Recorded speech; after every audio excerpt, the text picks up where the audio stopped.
traffic dahil oh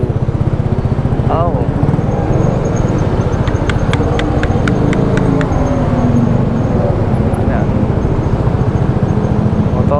Motor pareho. Tumatawid sa kalsada. Tumatawid. Ay, nagtitinda ata ng basahan. Oh, yan lang. Aksidente talaga.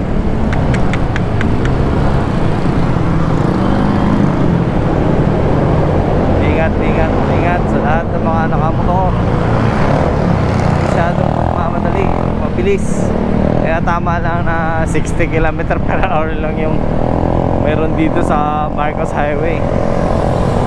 For awareness sa lahat mga nagbabaybay ng Marcos Highway, 60 km/h lang po ang maximum. Ayun, yan lang. Maraming salamat.